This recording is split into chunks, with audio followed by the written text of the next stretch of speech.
SIB మాజీ DSP Praneeth రావు పిటిషన్పై Telangana high court మరికాసేపట్లో తీర్పు ఇవ్వనుంది. పోలీస్ కస్టడీని సవాల్ చేస్తూ ప్రణీత్ రావు పిటిషన్ దాఖలు చేశారు. కస్టడీకి ఎలాంటి కండిషన్లు పెట్టకుండా కింది కోర్టు ఆదేశాలు ఇచ్చిందన్నారు ప్రణీత్ రావు. 4 రోజులుగా బంజారాహిల్స్ పోలీస్ స్టేషన్లోనే ప్రణీత్ ను పోలీసులు విచారిస్తున్నారు. ప్రణీత్ పిటిషన్పై ఇరుపక్షాల వాదనలు విన్న హైకోర్టు మరికాసేపట్లో తీర్పు ఇవ్వనుంది.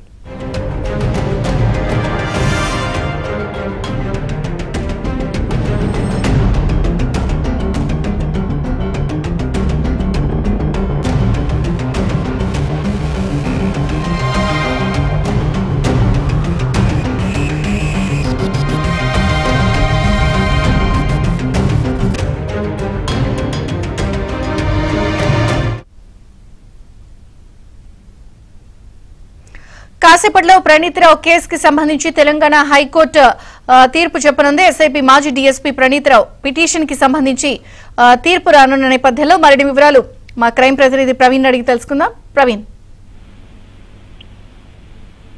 ప్రణీత్ రావు వ్యవహారానికి సంబంధించి మరికొద్దిసేపట్లో తెలంగాణ హైకోర్టు తీర్పును వెల్లడించనుంది. నిన్న తీర్పును రిజర్వ్ చేసినటువంటి తెలంగాణ హైకోర్టు ఈ రోజు 10:30 తీర్పు వెల్లడిస్తామంటూ కూడా ప్రకటించినటువంటి పరిస్థితి ఉంది.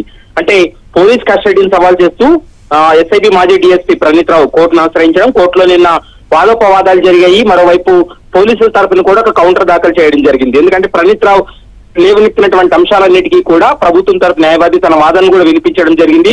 ప్రణీత్ రావుకు ఎక్కడా కూడా ఎలాంటి అసౌకర్యాలు లేదు.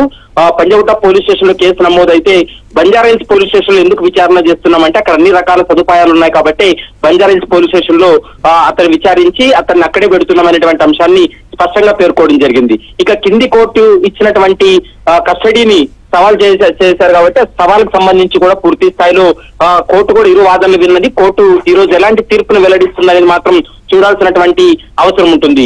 కస్టడీకి ఎలాంటి కండిషన్లు పెట్టకుండా కింది కోర్టు ఆదేశాలు ఇచ్చిందనేటువంటి అంశానికి సంబంధించి కూడా కోర్టు పరిగణలోకి తీసుకుంటుందా లేదా అనేది మాత్రం చూడాలి. గత 4 రోజులుగా బంజారాహిల్స్ పోలీస్ స్టేషన్ కు తాళం వేసి అక్కడే ప్రణీత్ రావును కూడా విచారణ కొనసాగిస్తున్నారు.